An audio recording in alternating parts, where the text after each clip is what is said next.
have what's called action potential, which is the way like a logic gate works in a computer, where it's at, you know, high voltage is 1 or true, or low voltage is 0 or false. And what happens when, so you have axons that connect like neurons, right? And so when you use a certain part of your brain, it shoots an electrical impulse from one to the other, and it's either at 1 or 0, just like a computer is. So there's really no reason to think that we wouldn't eventually be able to figure out exactly how it works and then just type it into a program and work it.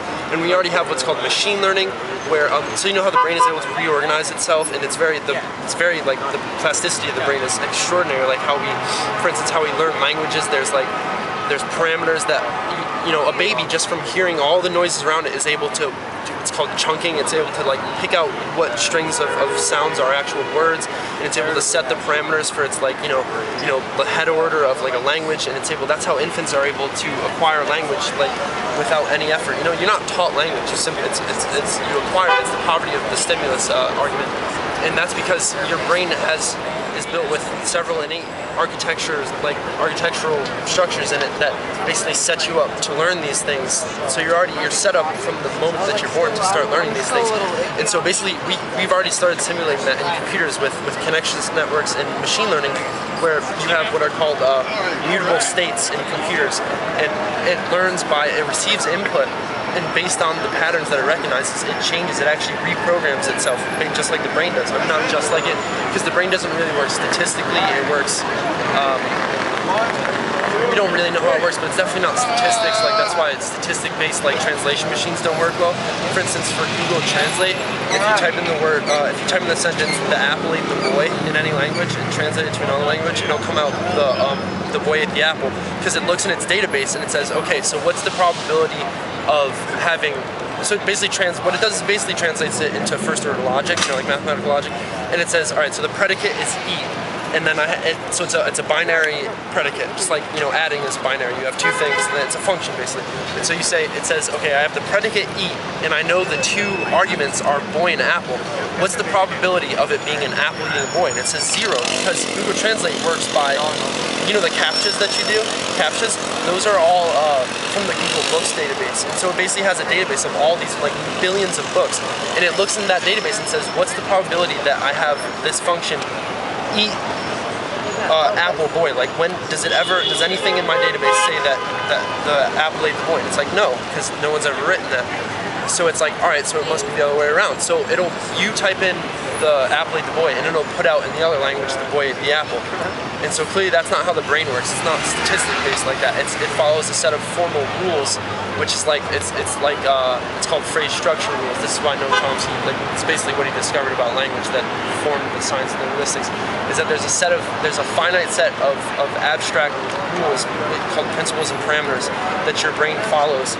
And then by using that finite set, you know, like set theory, like mathematics, like sets and Venn diagrams and stuff.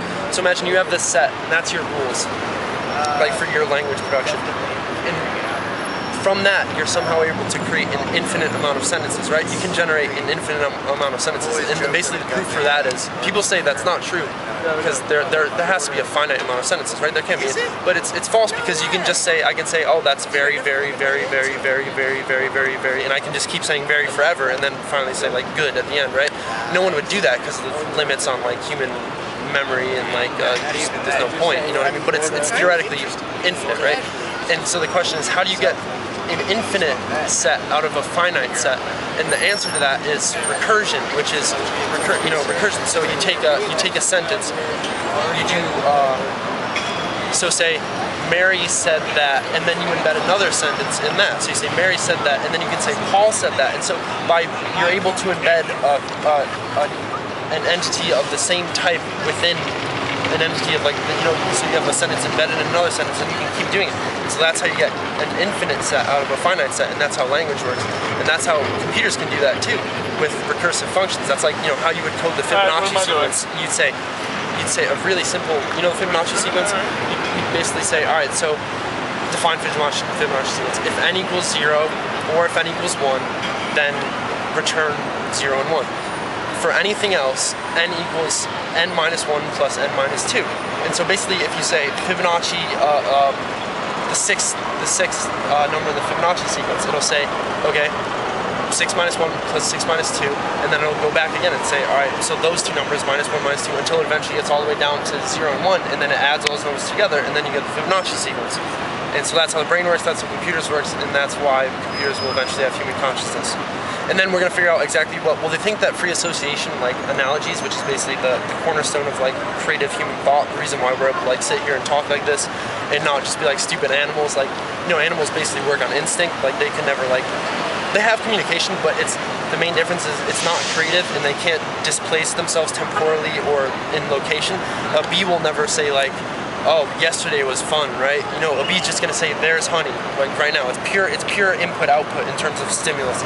Whereas we're sitting here talking about abstract things, talking about, I can tell you about yesterday, I can tell you about my plans. I know, right? And so the reason we can do that is because of, they think it's because emotions, like, so for instance, like the chemical endocrine that gets flooded into your cortex, that allows us to like it brings to mind, you know, like when you think of something, it's basically a creative process when you're able to associate one thing with another thing, two discrete units that really have no formal link. Brain stuff. Yeah, sort of.